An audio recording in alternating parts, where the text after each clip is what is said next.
봄이 오면 벚꽃이 핍니다. 길어야 10일에서 14일 정도의 시간입니다. 사람들은 그 꽃을 바라보며 사진을 찍고 즐거워합니다. 그런데 이듬해 봄이 오면 또다시 벚꽃을 보며 사진을 찍고 또 즐거워합니다. 벚꽃은 매년 피는데 사람들은 매년 처음 보는 것처럼 즐거워합니다. 왜 그렇습니까? 아름다운 것은 반복되어도 식상하지 않기 때문입니다. 볼 때마다 새롭기 때문입니다. 여러분, 십자가도 그래야 합니다. 매년 고난주간이 돌아오고 마주합니다.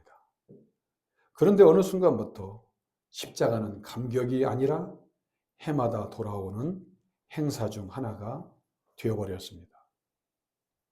그러한 우리를 향해 오늘 읽은 본문 말씀은 매년 지나쳤던 십자가의 한 장면 앞에 우리를 세웁니다. 예수님은 십자가 위에서 내가 목마르다, 그리고 다 이루었다라고 말씀하십니다. 우리는 자연스럽게 이렇게 생각합니다. 극도의 고통 속에서 목이 마르셨구나. 마침내 숨을 거두시면서 다 이루었다고 하셨구나. 그런데 요한은 이 말씀 앞에 먼저 결정적인 문장 하나를 기록합니다. 28절을 보면 예수께서 모든 일이 이미 이루어진 줄 아시고 라는 말씀입니다. 이 한 문장으로 인해 예수님의 목마름과 죽음이 완전히 다른 이야기가 됩니다. 예수님은 목마르다고 하시기 전에 이미 모든 것을 다 알고 계셨다는 것입니다. 그 알미 얼마나 깊었는지 오늘 본문 말씀을 통해 살펴보고자 하는 것입니다. 여러분, 타임머신을 타고 시간을 거슬러 골고다 그 현장에 있다고 생각해 보십시오. 세 개의 십자가가 서 있습니다. 팔레스타인에 한낮에 뜨거운 햇볕이 내리쬐입니다. 예수님께서 십자가에 달리신 지 6시간째입니다. 대제사장들과 서기관들과 군중들이 비웃고 조롱합니다. 제자들은 멀리서 그 상황을 바라보고 있습니다. 이미 채찍질로 몸에 살점이 떨어져 나갔고 못이 박힌 예수님의 손과 발에서 피가 흐르고 있습니다. 피가 빠져나가면서 타들어가는 갈증이 밀려왔습니다. 예수님께서 입을 여셔서 내가 목마르다 하십니다. 그런데 요한은 내가 목마르다는 말을 기록하기 전에 먼저 의미심장한 말을 남깁니다. 28절 보면 예수께서 모든 일이 이미 이루어진 줄 아시고 성경을 응하게 하려 하사라고 말합니다. 요한은 예수님께서 목마르시기 이전에 모든 일이 이루어진 줄 아셨다, 성경을 응하게 하려 하셨다라고 두 가지를 말합니다. 28절에서 우리가 주목해야 될 사실이 있습니다. 헬라 원문을 보면 예수님께서 모든 일이 이미 이루어진 줄 아시고 라고 할 때 이 이루어짐은 잠시 후 30절에서 외치신 다 이루었다와 같은 단어입니다. 다시 말해 예수님은 목마름을 겪으시기 전에 이미 그 완성을 내다보고 계셨던 것입니다. 이 고통이 구원을 만들어낸다는 것을, 이 죽음이 헛되지 않다는 것을 알고 계셨습니다. 모르고 당하신 것이 아닙니다. 다 아시면서 그 고통을 받아들이셨습니다. 예수님의 고통은 떠밀려 당하신 고통이 아니었다는 말입니다. 겟세마네 기도와 대비해 보면 금방 이해가 됩니다. 겟세마네에서 예수님은 얼굴을 땅에 대시고 내 아버지여 만일 할만하시거든 이 잔을 내게서 지나가게 하옵소서라고 피땀을 흘리며 부르짖을 만큼 고통스러우셨습니다. 그런데 예수님은 그러나 나의 원대로 마시옵고 아버지의 원대로 하옵소서라고 기도하셨습니다. 억지로 수긍한 것이 아니라는 것입니다. 체념하듯 포기한 것이 아닙니다. 이 고통이 어디로 가는지, 이 순종이 무엇을 만들어낼지 다 아시면서 순종하신 것입니다. 그렇게 겟세마네에서 아시면서 순종하셨던 예수님은 십자가 위에서도 마찬가지였습니다. 이 죽음의 끝이 어디인지 아시면서 그 목마름을 받으셨습니다. 그렇다면 성경을 응하게 하려 하사는 무슨 뜻입니까? 예수님의 목마름 선언은 오래전에 기록된 예언의 성취라는 것입니다. 고난받는 메시아에 대한 예언이 시편에 생생하게 기록되어 있습니다. 다윗은 시편 22편 15절에서 이렇게 말합니다. 내 힘이 말라 질그릇 조각 같고 내 혀가 입천장에 붙었나이다. 갈증으로 혀가 입천장에 달라붙은 이것이 바로 예수님의 목마름입니다. 또 시편 69편 21절에서 다윗은 이렇게 예언합니다. 목마를 때에는 초를 마시게 하였사오니. 요한복음 19장 29절을 보면 이 예언이 그대로 이루어집니다. 군병 하나가 신 포도주, 즉 식초를 해면에 적셔 예수님의 입에 댑니다. 목말라 죽어가는 사람에게 물 대신 식초를 들이민 것입니다. 갈증을 해결해 주는 것이 아니라 고통을 더하는 것입니다. 그것도 모자라 조롱까지 더하는 것입니다. 다윗의 탄식이 1000년 후에 골고다 언덕에서 그대로 이루어집니다. 다윗이 울부짖은 그 고통을 예수님께서 몸으로 받으셨습니다. 그런데 이 목마름에는 더 깊은 사실이 있습니다. 요한복음에서 예수님은 인간의 목마름을 해결해 주시는 분으로 일관되게 등장합니다. 요한복음 4장에서 사마리아 우물가 여인에게 영원히 목마르지 않는 물을 주시겠다라고 하셨습니다. 요한복음 7장에서 초막절 명절에 군중을 향해 누구든지 목마른 자는 내게로 와서 마시라고 외치셨습니다. 이렇게 다른 사람의 목마름을 채워주신 분이 십자가 위에서 목마르다고 하십니다. 남의 목마름은 채워주시면서 정작 자신은 타들어가는 목마름으로 십자가에 달려 계십니다. 어떻게 그것이 가능합니까? 이 고통이 어디서 끝나는지 아셨기 때문입니다. 이 죽음이 생명을 만들어낸다는 것을 아셨기 때문입니다. 그래서 예수님은 두려움이 아니라 사랑으로 그 자리에 서실 수 있었습니다. 우리는 예수님께서 내가 목마르다라는 음성을 들을 때마다 그 형언할 수 없는 사랑 앞에 기가 막히고 말문이 막혀야 됩니다. 그런데 29절에 결정적인 단어 하나가 있습니다. 우슬초입니다. 신 포도주를 담은 해면을 예수님의 입에 댈 때 사용한 식물입니다. 다른 복음서들은 갈대를 사용했다고 기록합니다. 그런데 요한만이 우슬초라고 기록합니다. 이 단어 하나에, 이 우슬초라는 단어 하나에 요한의 신학 전체가 담겨 있습니다. 우슬초는 당시 시점으로부터 약 1500년 전 이스라엘 백성이 이집트를 탈출하던 전날 밤에 등장한 식물입니다. 하나님께서 출애굽기 12장 22절에서 이렇게 명령하셨습니다. 우슬초 묶음을 가져다가 그릇에 담은 피에 적셔서 그 피를 문 임방과 좌우 설주에 뿌리고 아침까지 한 사람도 자기 집 문 밖에 나가지 말라. 우슬초에 적셔진 어린 양의 피로 뿌려진 집에 이스라엘 장자는 모두 살았습니다. 사도 요한은 지금 독자들에게 그 우슬초가 골고다에서 다시 등장했다고 말하고 있는 것입니다. 이번에는 어린 양의 피를 문설주에 바르는 것이 아니라 어린 양 자신의 입에 대는 것입니다.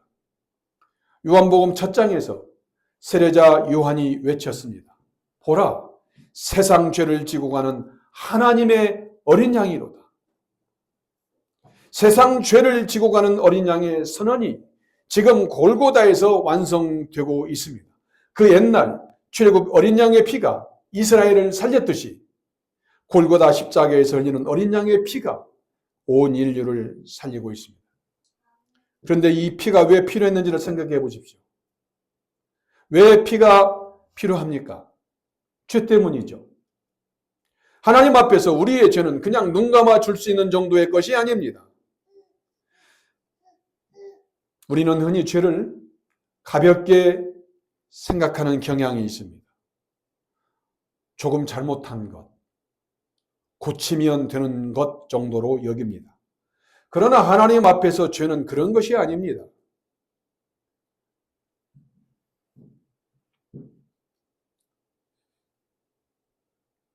죄의 삭은 죽음입니다. 죄는 반드시 죽음으로만 해결됩니다. 이것이 하나님의 공의입니다.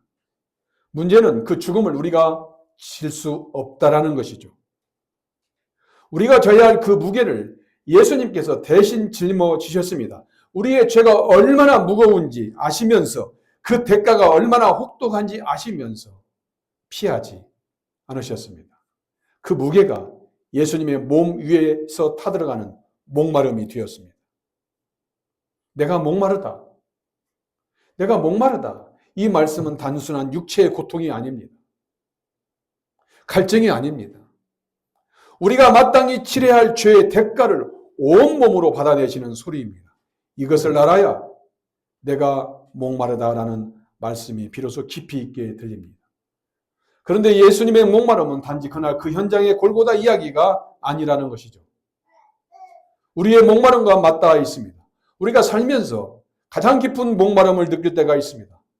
기도해도 하나님께서 듣지 않으시는 것 같은 시간. 아무리 불러도 응답이 없는 것 같은 시간. 그 시간에 우리는 종종 이렇게 생각합니다.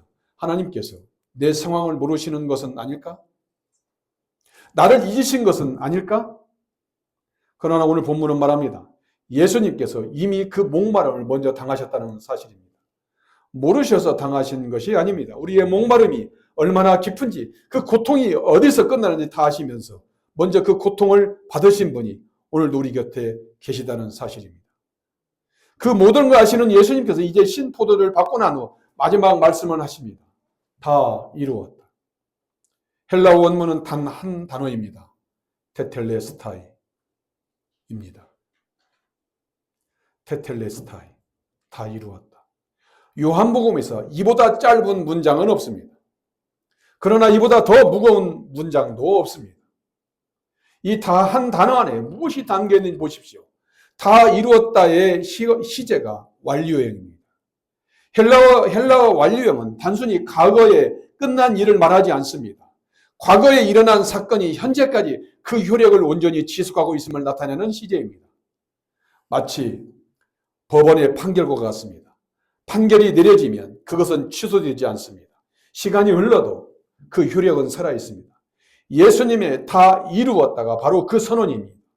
따라서 테텔레스타이는 단순히 끝났다가 아니라 완성되었고 지금도 그 완성이 유효하며 영원히 취소되지 않는다라는 선언입니다.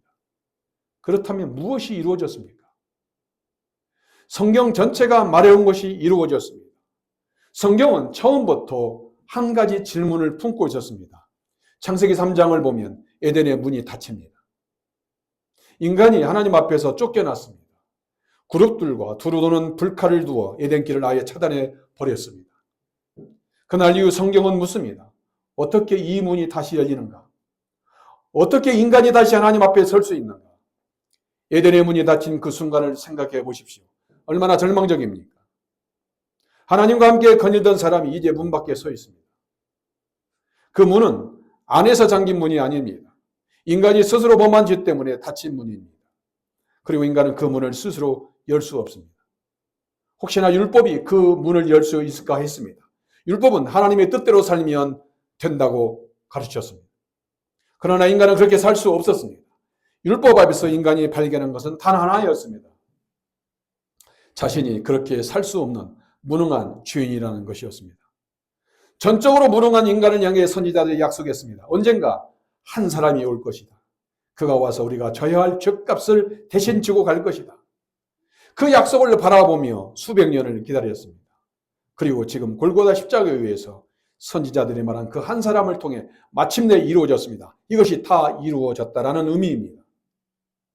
사도 바울은 이것을 갈라디아서 4장 4절로 5절에서 이렇게 말합니다. 때가 참에 하나님이 그 아들을 보내사 여자에게 나게 하시고 율법 아래에 나게 하신 것은 율법 아래에 있는 자들을 속량하시고 우리로 아들의 명분을 얻게 하려 하심이라. 우리가 절대로 질 수 없었던 그 짐을 아들이 대신 지게 하셨다라는 것입니다. 하나님께서 요구하신 완전한 순종, 선지자들이 예언한 대신 지는 고통, 죄가 마땅히 받아야 할 형벌, 그 모든 것이 다 이루어졌다라는 이 한마디 안에 다 담겨 있습니다. 막혔던 에덴의 길이 열리고 닫혔던 에덴의 문이 열리게 된 것입니다. 이 모든 완성을 예수님은 처음부터 알고 계셨습니다. 그래서 다 이루었다라는 말씀은 기진맥진한 자의 마지막 숨이 아닙니다. 끝을 알고 달려온 마라톤 선수가 결승점을 통과하며 지르는 승리의 외침과 같습니다. 요한복음 17장에서 예수님은 십자가를 앞두고 아버지께 이렇게 대제사장적 기도를 드립니다. 아버지여, 때가 이르렀사오니 아들을 영화롭게 하사. 여러분, 십자가를 앞두고 영광을 구하신 분입니다. 영광을 이야기하신 분입니다. 십자가를 놓고 영광을 이야기하신 것입니다. 예수님에게 십자가는 패배가 아닙니다. 영광입니다. 낮아짐이 아니고 높아짐입니다. 죽음이 아니고 생명입니다. 다 이루었다라는 말은 이 역설이 끝에서 나온 승리의 함성입니다. 그렇다면 이 승리의 선언이 오늘 우리에게 무엇을 의미합니까? 예수님께서 다 이루셨다면 우리는 무엇을 해야 됩니까? 어떤 성도들은 내가 더 기도해야 된다. 내가 더 선하게 살아야 된다. 내가 더 헌신해야 된다. 그래야 하나님께서 나를 받아주실 것이다 라고 생각합니다. 이런 생각이 우리의 신앙생활을 무겁게 짓누르죠. 그런데 예수님은 다 이루었다라는 말씀은 그 무게를 내려놓게 합니다.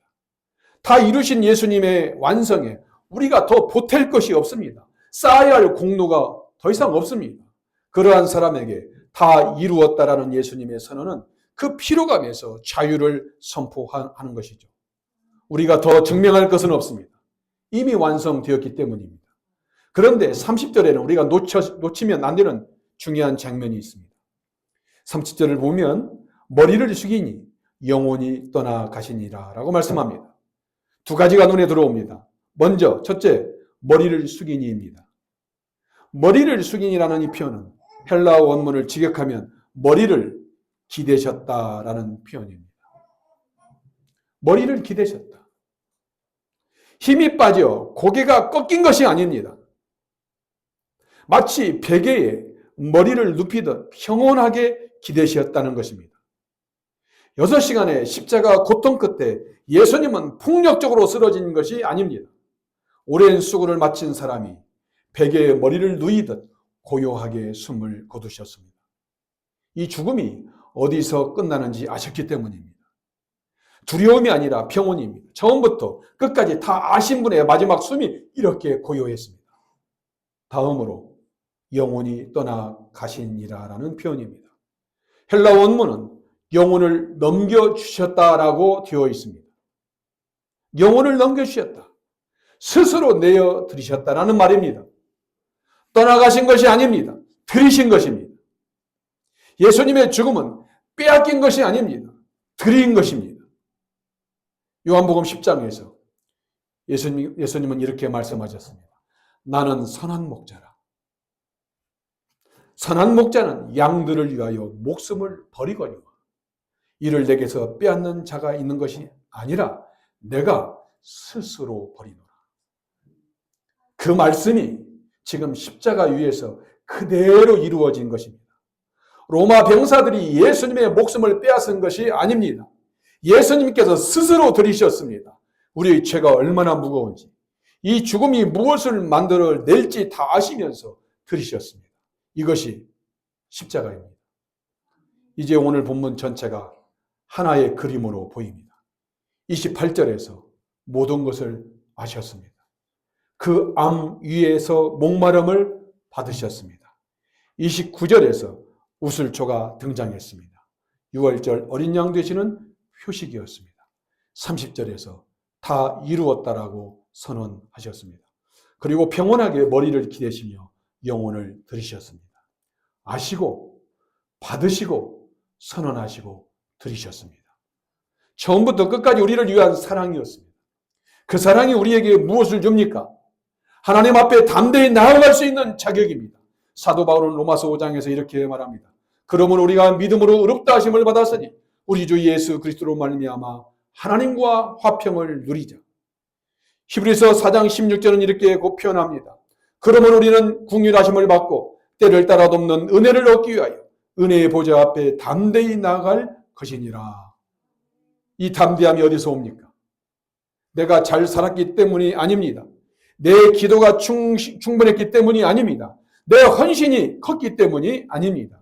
우리 죄의 무게를 아시면서 목마름을 받으신 분이 이 죽음이 무엇을 만들어낼지 아시면서 영혼을 들이신 분이 다 이루셨기 때문입니다. 오늘 이 자리에 그 목마름을 가지고 오신 분이 있을 것입니다. 예수님께서는 그 목마름 앞에 낯선 분이 아닙니다. 우리의 목마름이 얼마나 깊은지, 그 고통이 어디서 끝나는지 아시면서 그 자리에 먼저 들어가신 분입니다. 하나님은 우리의 고통을 모르셔서 침묵하는 것이 아닙니다. 우리의 아픔이 얼마나 깊은지 아시면서 지금 이 자리에서 우리와 함께 걸어가고 계십니다. 그리고 예수님은 우리를 위로만 하시는 분이 아닙니다. 막힌 길을 여시는 분입니다. 죽음까지 이기신 분이기 때문입니다. 다 이루었다라고 선언하신 예수님은 무덤에 머물러 있지 않으셨습니다. 사흘 만에 살아나셨습니다. 빈 무덤이 완성을 확정합니다. 우리가 오늘 이 자리에서 십자가를 바라보는 이유가 바로 여기에 있습니다. 우리는 죽음으로 끝난 이야기를 보는 것이 아닙니다. 죽음을 이기신 예수님의 이야기를 보는 것입니다. 서두에 매년 같은 자리에서 피는 벚꽃 이야기를 말씀드렸습니다. 아름다운 것은 반복되어도 식상하지 않습니다. 볼 때마다 새롭습니다. 십자가도 그래야만 합니다. 그런데 십자가가 매년 새로우려면 오늘 우리가 본 이 장면을 봐야 합니다. 매년 지나쳤던 바로 그 장면입니다. 예수님은 모르셔서 당하신 것이 아닙니다. 다 아시면서 그 자리에 서 계셨습니다. 우리 죄의 무게가 얼마나 무거운지 아셨습니다. 그 무게가 타들어가는 목마름이 된다는 것도 아셨습니다. 우리가 전도하면서 저 사거리에서 아이가 킥보드 타고 하다가 사거리 중앙으로 들어갔습니다. 너무나 끔찍해서 비명이 절로 나왔습니다. 사람들이 모두 호흡이 멈췄습니다. 아빠가 달려가서 넘어지면서 아이를 붙잡았습니다. 차는 멈추지 않고 쏜살같이 왔습니다. 찰나의 순간이었습니다. 그것이 목마름입니다. 부모의 목마름, 타는 갈증입니다. 죄 앞에서 있는, 죄의 사망에 빠져 있는 우리를 보시고 예수님의 목마름입니다. 타들어가는 목마름입니다. 예수님은 그 십자가를 피하지 않으셨습니다. 웃을 죄 적신 신포도주가 입술에 닿는 순간 천년 전 다윗의 탄식이 골고다에서 완성되었습니다. 그리고 그 끝에서 선언하셨습니다. 다 이루었다. 에덴에서 닫혔던 문이 열렸습니다. 율법이 끝내 열지 못했던 그 길이 열렸습니다. 선지자들이 수백 년을 바라보며 기다렸던 그 완성이 이루어졌습니다. 빈 무덤이 그것을 확증했습니다. 취소되지 않습니다. 영원합니다. 이 말씀 앞에 우리의 헌신과 결단과 결심이 신앙생활의 전제가 되어서는 안 됩니다.